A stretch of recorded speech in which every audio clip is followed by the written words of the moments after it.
All right, we are back after a long hiatus. We are in, I don't know, week 7 or 8. I think it's week 8. Something like that. Yeah. Yeah. But we're back here with Friend Bowl recap. Finally, we've definitely had some we've had some stuff come up, just busyness, in our lives. So sorry for this being like 3 or 4 weeks late at this point. But TDD. yeah, we're here with nedjem versus Cotard's Crow, and Steven, do you've seen the match? We've seen the match. What do you think about Yeah. the teams here? Always nice to see some unfamiliar faces make an appearance. Hello, Reggie Steele.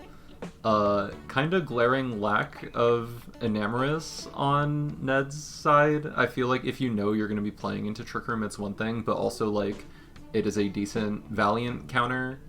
So, I don't know. Yeah, it's also a switch in for That's Headlong Rush if you brought yeah, Ursaluna. exactly. Um, yeah, Not that Poltergeist really minds the headlong. Like, I mean, also notably, Ursaluna isn't here, so yeah, but Ned the couldn't have known that. But yeah, I yeah, it worked out. Yeah, so I mean we will talk a bit about I guess what we know from this match. Like even before I saw it, I was talking with Ned about.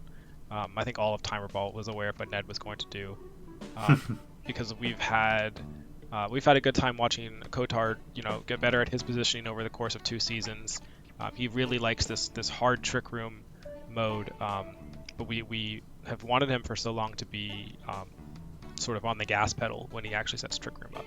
And a lot of the time we've been observing that he will click protect or play around switches when in reality all he's doing is cutting away at the trick room turns that he has to be able to click moves that reduce the enemy's HP to 0, which is what the yeah. goal should be of trick room, I think. So Ned was like, all right, we're going to apply some conditioning here, and they have brought Imprison Protect, I think is the main gimmick here. Yeah, I think force someone with a hyper offense team to play hyper offense.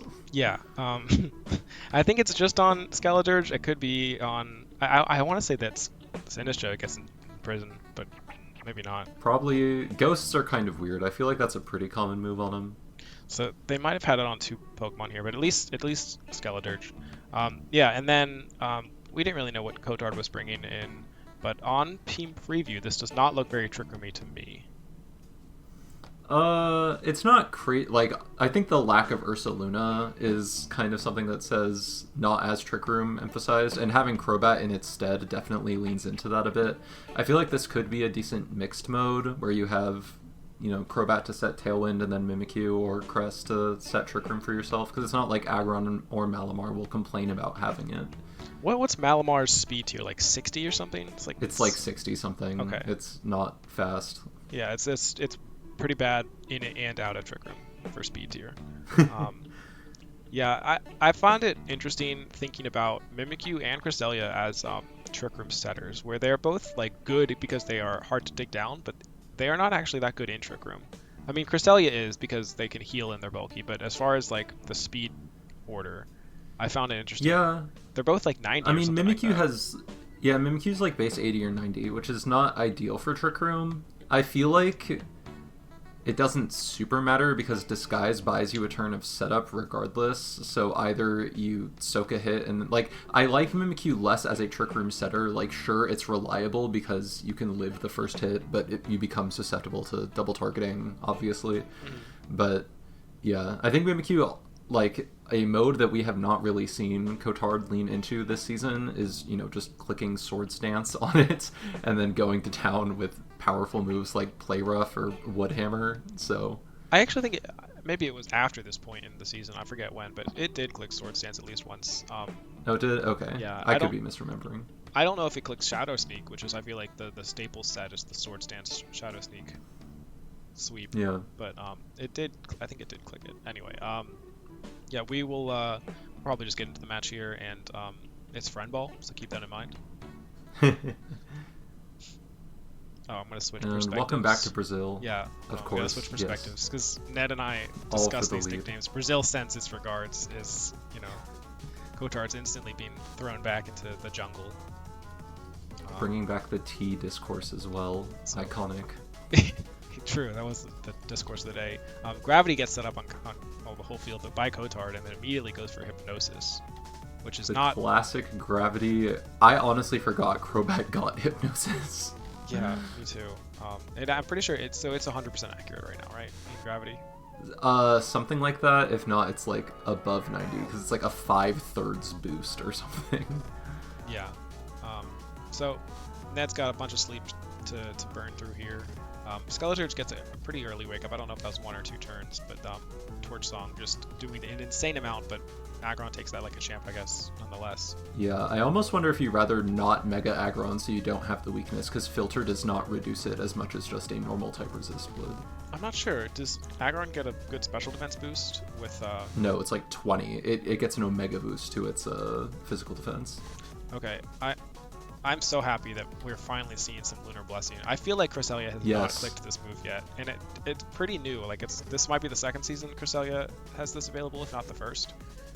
Yeah, I think it's the first because I think the move was introduced in PLA. Or no, it was introduced in PLA, so I guess it would have been legal last second. season. Yeah, it's such a good move. I mean, Cresselia is one of those Pokemon that it's kind of like you want to double target it almost always. Because it is just something that if you leave it up on the field, the thing next to it is going to die. And we saw something similar, and I mean, I'm talking about future at this point, but the next week of Friend Ball that we're going to be reviewing, where like something is on the field that wants to die, but something else is healing it. Like Cresselia at this point is providing so much utility. That was a normal gem explosion. I want to keep that. I want to highlight that. Iconic. Yeah. Maybe a bit of inspiration, huh, Stephen?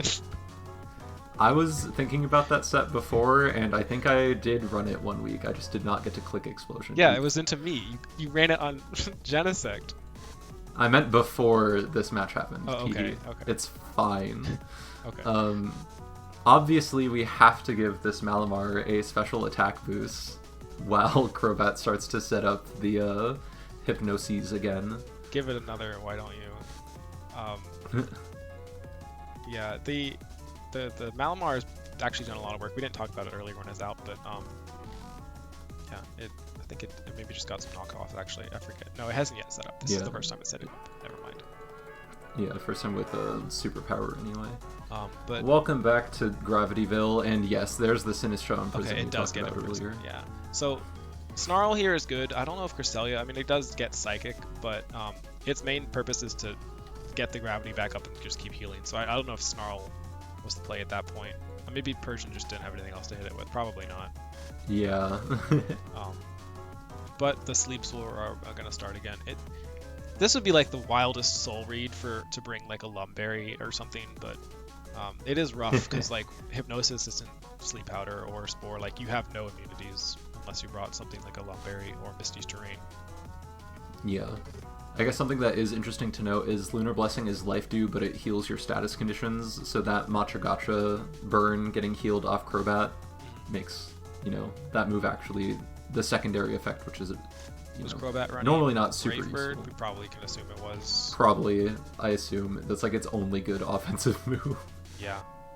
And then Sinistra going down to a nice double target there. That was really good. Yep. Leaving the sleep turn. Persian to just kind of sit there, because even if it wakes up, it's missing the Snarl. That is rough, but it isn't. Yes. It isn't like a huge threat right now. I think that Snarl did matter missing. That is. Oh, assuming it's AV Iron Hands like it always is. Yeah, I bet it did. And now it's just Rabombi versus the world. Okay, What's one last imprisoned to gets go? in prison as well. Yeah, this was Ned's clinic. It's one in prison. Thank you for training in the hyperbolic time chamber. Yeah. Please stop clicking protect in Trick Room. So let's see. How many protects did Cotard actually click? One. He clicked it at least once on Valiant, and I think at least once on Malamar. Once on Malamar. Okay, so 2. I think that's it. That's got to be a record low. So success. We did it. The training was worth. Yeah, a very fun match. Very fun to see, like, Ned's game plan from the beginning was not to win this game. It was keep in prison on the field as long as possible, which I'm so happy with how Friend Ball has worked out this season. Yeah, it's been good. It's been a good source of like what interdivision kind of like community building, if that makes sense.